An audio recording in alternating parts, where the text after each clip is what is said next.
Hi gang, George and Lynn here, and we're at the Lehigh Gap Nature Center. It's around the middle of August. It's a beautiful day, 2023 of course. We had our annual picnic, so we took a walk out this way, and what they have here recently is a mural done on a wall that was always famous for graffiti. It's very nice. It is nice. You can see it from around 248 when there's not a lot of leaves.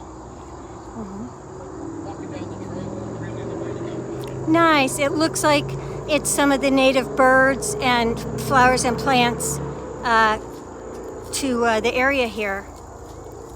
Very pretty.